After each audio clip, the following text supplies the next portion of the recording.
Assalamu alaikum wa rahmatullahi wa barakatuh. Welcome to today's reflections on the very early hours of Saturday morning. Uh, I planned to do this earlier, but you know how it is. Uh, don't press me too much that it's not technically Friday. I think it's still Friday in America. But today I would like to read to you from this wonderful book, The Sufi Science of Self-Realization by Mawlana Shaykh Hisham Kabbani. This is published by Fons Vitae in 2006. And I'm going to read from page, let's see, part of page 32 is where I'm going to start. I'm not going to read the whole chapter because it's quite long, but I've selected part of this chapter to read because I think it's really interesting, and it makes some very good points that are very relevant to anybody who is on the path of Islam or spirituality or Sufism and wants to learn more. And this really summarizes some very important points.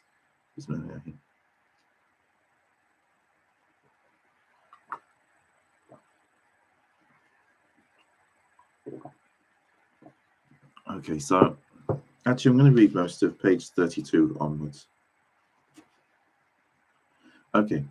God is the most generous of the generous. Akram al-Akramin.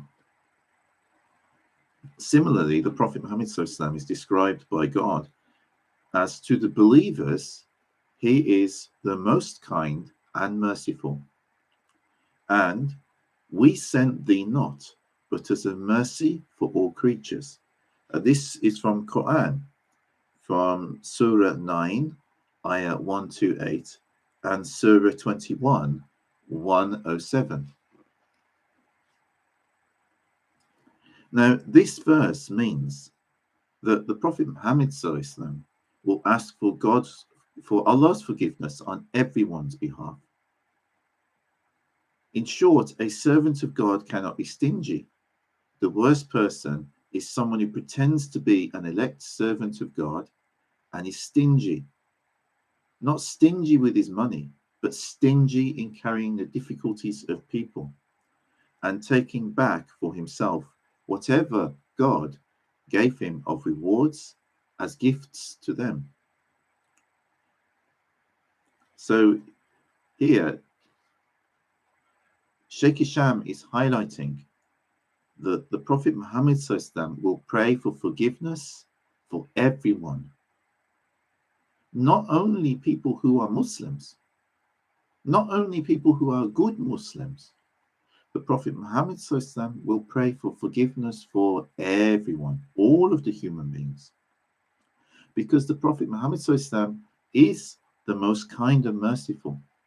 And he is a mercy for all creation, the Rahmatan lil Alameen. And he is incredibly generous.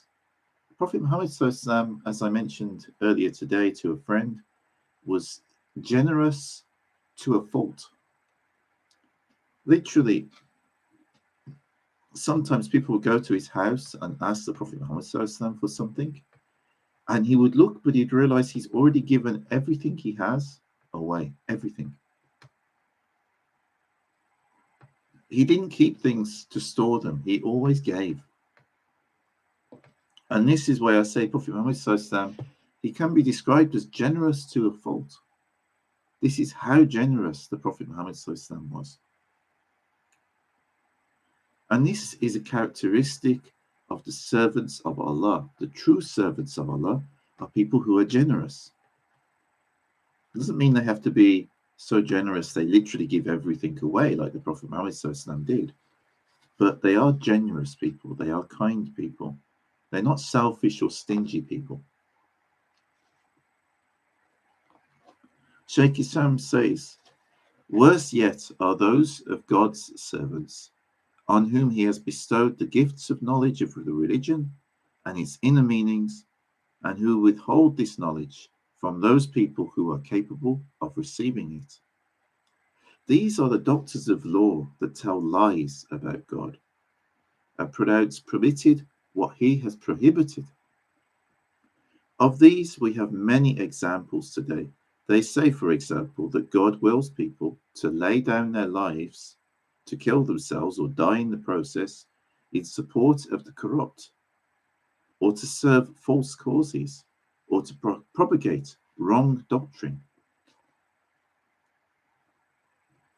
These servants are the spiritually stingy. Such persons never succeed, and on the day of judgment they will be reckoned among the losers.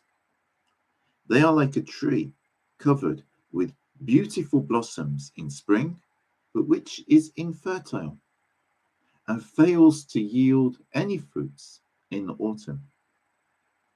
To be perfectly clear, the true authorized servant of God carries the sins of those who are under his authority by asking forgiveness for those under him, and by requesting God bestows whatever he received of rewards on them from whatever levels that God has raised him to. That for whoever comes to visit him, so whoever goes to visit the Sheikh, whoever the Sheikh knows, if they were genuine, true, authorized servants of Allah, they're always asking for Allah to forgive those people who come to visit them, to forgive other people, to forgive humanity. They're not looking to punish, they're looking to give. They're not looking to be selfish and hold back, they're looking to give. The Prophet Muhammad said, God has angels roaming the roads, seeking the people of his remembrance, dhikr.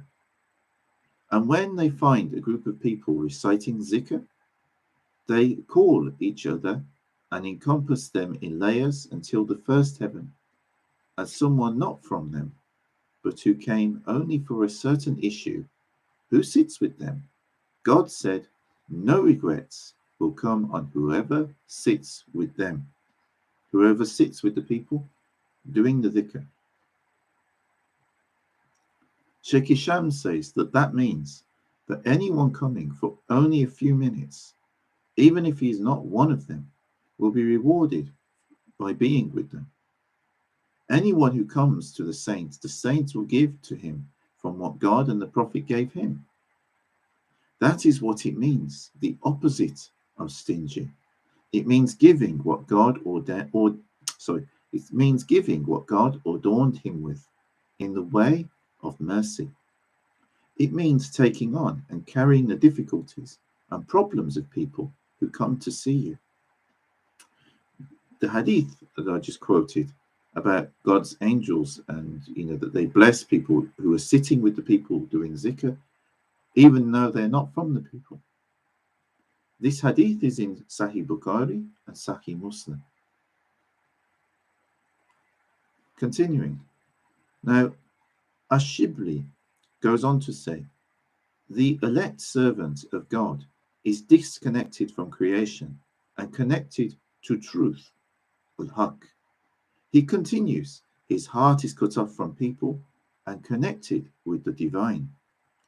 At the most literal level, it means he severs himself from the creatures and connects himself spiritually with God's love. But at a deeper level, it also means that he rejects all that is false and loves all that is true. The servant of God does not involve himself in issues that do not concern him, or what people do and say that is contrary to the truth. He is connected with truth. He likes everything about truth and dislikes whatever is false. When he disconnects himself from falsehood, he veils it, as if he is not seeing it, even when being perfectly aware of it. At the same time, he does not backbite or draw attention to the falsehood and wrongdoing perpetrated by people. He connects himself to truth and disconnects himself from falsehood. And bearing in mind, what Shaykh Hisham is talking about here, one of Allah's names is Al-Haq, the truth. This is what Shaykh Hisham is talking about. Shaykh Hisham is not talking this particular group as being a saved sect and connecting with those people and what they believe. No, Shaykh Hisham is talking about the perfect truth. It's not a group as such. It's the truth, the real truth, the real reality. Everything that is really true. Even if that goes against, you could say, even what some of the scholars of the day say, but they understand and know it to be the truth, and upholding this ideal, you could say, this ideal of truth. This is what they are attaching to. They're not attaching themselves to a particular cult or a particular sect and then struggling with others who believe more or less the same things but belong to a different group. No, they are upholding the ideal truth, the pure truth, the pure reality. This is what they are attached to. And they're not worried about what other people think about this group or that group. It's the truth, what is genuine, what is true, what is authentic. This is what they care about. And obviously, when it's about falsehood, it's talking about anything that's false. Even if the people perpetrating that falsehood are claiming to be Muslims or talking about Muslim beliefs.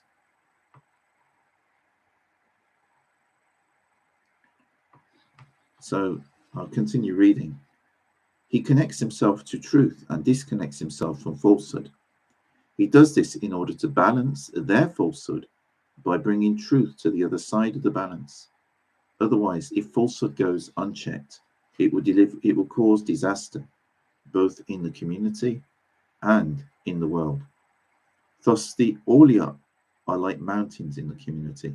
They balance everything, as the mountains keep the earth in balance, and the mountains as pegs. If falsehood were to increase unchecked, there would no longer be any balance in the world, and it would turn upside down. Thus, the awliya bring everything into balance. For this reason, God said, in order that ye may not transgress due balance, so establish weight with justice, and fall not short in the balance. These verses mean make everything balanced in the scale. If the awliya do not balance falsehood by means of worship, if they do not balance what the workers of inequity perpetuate in the way of falsehood with truth, this worldly material life, this dunya, would have disappeared a long time ago. Among the signs of the last days, Abdullah bin Amr ibn al-As related that the Prophet ﷺ said, God will not take knowledge from the hearts of the scholars, but he takes the scholars, i.e. they die. There would be no more scholars to take their place, so people will take extremely ignorant leaders. They will be asked questions and will give fatwas, legal rulings, without knowledge. They are misguided and they misguide others. And this is from Sahih Bukhari and Sahih Muslim. The previous two verses, mountains as pegs, is from Surah 78, Ayah 8. And the other one about in order that ye may not transgress due balance, this is from Surah Rahman, Surah 55, Ayah 8 and 9. But this hadith is interesting. Allah will not take knowledge from the hearts of the scholars, the ulama, but he will take the ulama. The ulama will die, and there will be no more ulama to take their place, and people will take extremely ignorant leaders. Now, interesting point here. Those ignorant leaders, will be asked questions and will give fatwa. They will give fatwa. Who gives fatwa? Do the politicians give fatwa? If I go and ask Rishi Sunak, is Rishi Sunak going to give me a fatwa? Of course he isn't. He'll say, I'm not a Muslim. Well, why would I give you a fatwa? He says, I can tell you what I think, but I'm just, I'm a Hindu. I have a different way of thinking. If I go and ask Archbishop Justin Welby, is he going to give me a fatwa? He'll say, no, I'm an Archbishop of the Anglican Church. I don't give fatwa. You need to speak to some ulama, some Islamic scholars. Who gives fatwa? Ulama give fatwa. Or people acting as ulama, but maybe they're not ulama. That's what this is referring to in this hadith. Extremely ignorant leaders who have took the place of ulama. Because ulama have died and they've took their place. Isn't that what we see today? Too many of these people. So we have to be careful and assess, are the people who are giving fatwa, are they really ulama? Do they really have any knowledge? Or are they just people who are saying what they think and, quoting things out of hand? Or are they people who maybe they do have knowledge, but they're corrupt and they have a corrupt agenda? We have to think about this. Always remember a very simple way to test them. The Prophet Muhammad SAW is rahmatan lil alamin. He is the mercy to all of the creation. So if there's no rahmah, if there's no compassion and no kindness in what they are saying, you have to question, are they really ulama? How can they really be following in the footsteps of the Prophet Muhammad SAW if they have no rahmah, if they have no compassion and no kindness? And Shaykh Hisham here, he says something very similar. He says, the pious servants, Salihi, have been balancing everything from the time of the Prophet Muhammad SAW. Indeed, throughout all ages, they are balancing falsehood with truth. But now that balance they have brought to the world is reaching its end, so there is no longer a balance. Indeed, the lack of a sense of proportion has become the dominant characteristic of our epoch. That is why today one sees so much killing. And while everyone speaks of peace, peace, peace, in fact, everywhere people are dying. May God keep us under the wings of his pious servants, whom he has endowed with knowledge and entrusted with the guidance of the community of Muhammad SAW, and balance our deeds to be in a good way. Balancing the self. Balance begins with the self, for the self is the root of all spiritual troubles. See, a lot of people, they're always pointing the finger elsewhere. The real way, whatever you call it, whatever community you belong to, the real way is here. Instead of pointing the finger at everybody else, we point it here and say, I read something in the Quran about hypocrisy. Have I ever been hypocritical? I read in the Quran about disbelief. Have I ever had disbelief? I read in the Quran about people who are sinful. I commit sins. We all commit sins. Looking here. You're looking elsewhere, pointing the finger. You've seen that person? You know how bad they are? Do you know what they're doing?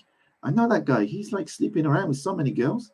He's like, grows a big beard and stuff. And he's, how often we see this? Or, this girl, you know what she does? She goes to nightclubs and she's chilling and all that. And then we see her in a hijab and, oh my gosh, she's so sinful. This is the sort of gossip that people say. We see it all the time. Many of us do it. That's what we need to be careful of. Instead of pointing the fingers at other people, we need to look at ourselves. How often do I check myself? Everyone is supposed to do that. And then, because we all make mistakes. But the thing is, if we're pointing the finger at everybody else, what are we doing to sort ourselves out? And that's why Shaykh Hisham here is saying balance begins with the self, for the self is the root of all spiritual troubles. In the approach to the divine presence, the seeker must build his or her divine aspect based upon the spirit of the holy prophetic tradition. Quoting from Sahih Bukhari, "My servant draws not near to me with anything more loved by me than religious duties I have enjoined upon him, and my servant continues to draw near to me with supererogatory works that I shall love him. When I love him, I am his hearing with which he hears, his seeing with which he sees, his hand with which he strikes, and his foot with which he walks." Shaykh Hisham says, one may be fastidious in observing the obligations and in practicing supererogatory worship, like nafl, making all the voluntary prayers and fasts, praying extra charity, and practicing the sunnah to excess. However, in the search for realities, even that is not enough. This is because often the worshipper will miss a critical step, that of self-examination, al-muhasabah. Without this aspect, the very worship we do in the belief we are attaining higher levels can in fact become an obstacle to progress. How? When that worship is not absolutely pure, done for the sake of God alone, and we continue to do it under self-satisfied notion that we are doing what is humanly possible to achieve spiritual progress. At that time, the self will have held sway, for it relishes in its success in spiritual work and discipline. Understand, the nafs, the self, is a very tricky thing. The ego. Some people, they will focus so much on doing all of these activities, whether it's prayers or fasts or extra prayers or all sorts of things. And they get proud of what they're doing. I'm really successful. I'm getting more power. I'm doing stuff. I'm reaching greater heights spiritually because of all these things I'm doing. That's the ego. That's the nafs. It might be spiritual stuff that the person's doing, but it looks the same maybe on the outside, but internally, it's not really the spiritual work because the person isn't self-examining themselves. They're not purifying themselves. If they're just doing the actions and the outward form and then they're feeling proud of it, then they also lose their way. This is why self-examination is so important. Shaykh Hisham continues, the house of illness. Therefore, as with all illnesses, there is a cure. In entering this discussion, we note the relevance of the prophetic saying, the stomach is the house of all illnesses, and the source of all cures is diet. This is related from Umar bin al-Kitab. Ibn Kathir says its chain is weak, but the meaning is true. Dieting means to be fully aware of what enters one's mouth and arrives at the stomach. The first step in dieting is to impose controls on the ego's desire to eat. This is found in implementing the prophetic tradition, where the Prophet ﷺ said, "We are a people who don't eat until we are hungry, and when we eat, we don't eat our fill." This is, it's from Arabic. No, hang on a minute. That's from Umar ibn al-Khattab. Ibn Kathir says his chain is weak, but the meaning is true. So I'm not sure if the first one is. Okay, I don't know where the reference to the first one was. That was from Umar ibn al-Khattab. Anyway, let me carry on. True cleverness is possessed by the one who can prevent his hand from reaching out to eat more. Such a person truly controls his ego. Egos always desire more. They are endlessly greedy. If God granted us a house and the ego sees someone who owns a bigger house, it wants that house. The ego never says, all praise be to God, we have a place to stay. If someone has $1 million, the ego wants $2 million. It wants 3 million.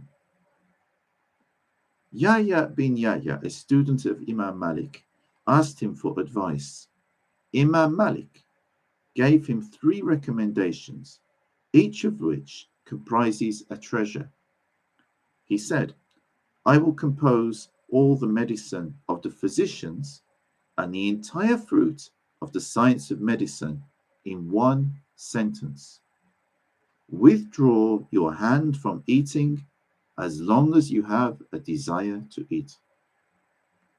Following such advice, one will never see sickness in his life.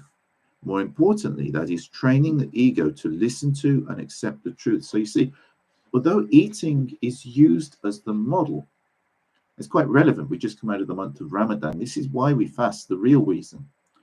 It's although it does help us feel empathy for people who are hungry, and there's that side of it, but the real reason is it trains us that just because we feel hungry, we don't necessarily put food in our mouth. That is one desire. But the same principle applies to all our desires. So going back to food, if we eat when we desire food and then we don't stop, then we become obese. We eat too much. We eat the wrong things. But that's so tasty. I need to eat it. I need to try it. I need to eat it. This is all our desires work that way. But if we can say, I've already eaten earlier. I'm not really hungry. I'm just tempted. So I'll leave it. Maybe I will eat it, but I'll eat it later. I'll eat it this evening. I'll eat it tomorrow. I won't eat it today. So then you're eating it when your soul wants to eat it, when your ruh wants to eat it. You're not eating it when your nafs wants to eat it. This is how you train your nafs. And it's the same principle with sex. It's the same principle with money. It's the same principle with anything that we desire. If we get a handle on that, when we become self-disciplined, we have self-control, we can actually use our mind to develop ourselves in a good way. We can study. We can do all sorts of other things. We can do charitable work. We can build businesses even. Even like that side of things. The dunya side also improves because we've got focus, we've got self-discipline. But if we don't have that, everything suffers. And that's what Shaykh Hisham here was saying. Following such advice, one will never see sickness in his life. More importantly, that is training the ego to listen to and accept the truth.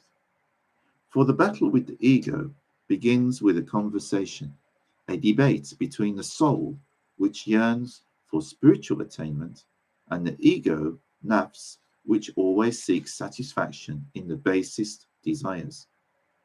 The soul will ask the soul will ask the ego. So the ruh will ask the nafs, are you done eating? To which it replies, no, I want another bite, because the nafs is never happy. For this food is tasty. At that time, the reproachful self, and nafs al-lawwama, will say, but you are not keeping the sunnah of eating. That is the decision point to observe the sunnah or not, to keep discipline or not, to control the ego or not. It is for this reason that the Prophet ﷺ said, contemplation for 1 hour is better than 70 years of worship. Contemplation for 1 hour is better than 70 years of worship.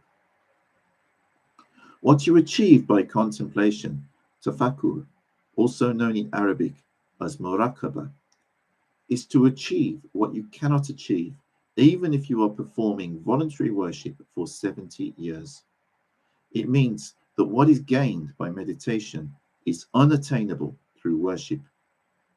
For even Iblis, the condemned, busied himself with worship constantly, such as that not one handspan, not one like a hand, in the heavens or on earth, remains without traces of the prostration of Iblis. So there's not even one hand's space on this earth that Iblis has not prayed. And yet Iblis is condemned. SubhanAllah, it's like he's condemned, and yet there's not one space the size of your hand that Iblis has not prayed on this earth or in the heavens. Because he busied himself with worship constantly. Yet in the end, he failed due to his rebellious ego. And spurred on by self-conceit, he disobeyed a single order of his Lord and thus fell from grace. Sheikh Abul Hassan Ashadli said, "The fruits of meditation, muraqabah, are the divinely gifted talents. But meditation cannot be done amongst the people. It must be done in isolation, al-uzla.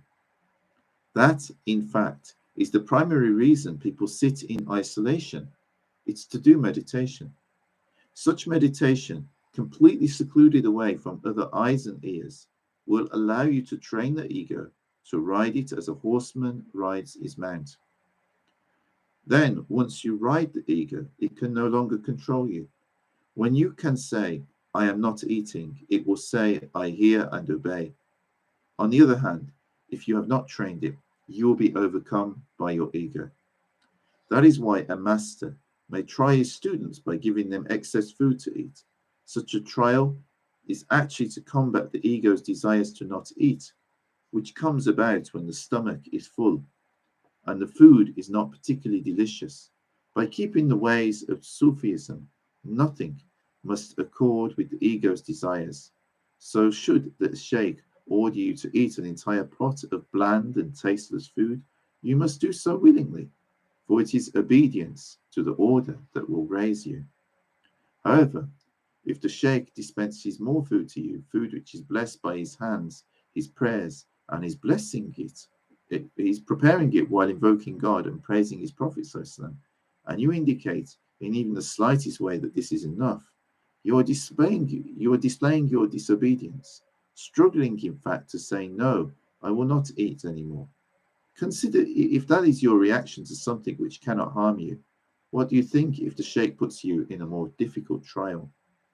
This is all in regard to the physical nourishment. If we observe dieting in regard to our physical constitution, what are we doing in regards to our spirit, which requires nourishment as well?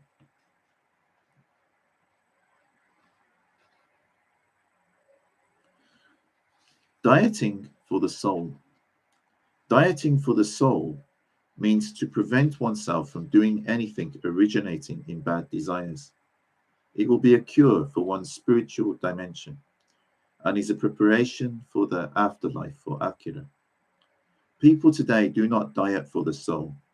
They are not examining the desires of the self and asking, 'How am I going to face God, the Almighty and Exalted, on the day of examination?' Where He is going to ask us, 'Did you stop yourself from being greedy, from jealousy, and from envy?' If someone is receiving his provision from God, then no one can prevent him from receiving his destined proportion. If his destined portion, if God has granted you 1,000 of something, then you will get your 1,000, even if 1,000 others are seeking it. And if God has written for you 10, then it may be that someone else will get 1,000 and you will get your destined 10. Never worry that someone else will eat your provision. With that in mind, jealousy and envy can never arise. Thus it is said, dieting is the head of all cures. Himya means dieting, but in this context, it means preventing yourself from doing anything outside the bounds of the sacred law. Whatever you are doing that contravenes the divine law, you must stop doing, else you will end up in a situation that you are happy in this life, but in the afterlife, you will be full of regret. The heart is an organ, but its nourishment is not through eating. Rather, the heart uploads and downloads. It gorges itself with the food of gossiping, dark whisperings, and evil promptings. If you give it bad spiritual food, it will be demolished. But if you give it healthful spiritual food, it will flourish. That is the choice each person must make. Just as the stomach is the house of physical maladies, the heart is the house of spiritual malaise. So just as one diets as a cure for the physical body, so to will observing the nourishment intake of the heart enable one to receive God's light.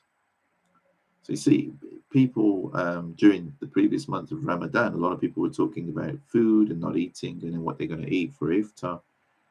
But this is a model. It's a model which is training us for dieting for the soul, because the soul needs nourishment as well. And this is something we should do whether it's Ramadan or not Ramadan. This is the more important thing. This is what the fasting in last month is for, is training us that we actually start to nourish our soul properly and are careful what we feed our heart, because our heart connects to the soul. Do we feed it good things, or do we just feed it anything? I mean, if we put junk in there, watch disgusting things, listen to disgusting messages and stuff, gossip and things like this, bad stuff, I mean, that's all going in our heart. Or do we listen to Quran? Do we listen to science? Do we listen to good educational stuff that enlightens us?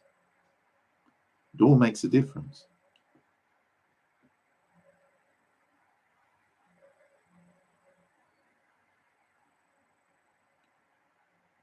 It's related that God said, "Neither my heaven or my earth could contain me, but the soft, humble heart of my believing servant can contain me."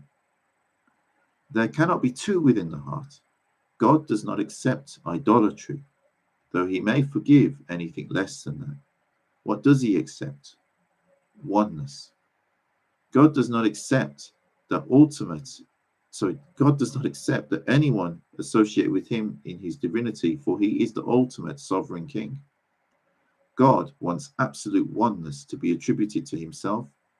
There is even the slightest aspect of filth or impurity in the heart, then no light will penetrate into your heart from God's lights. That would be unacceptable, for God's lights can only be for himself.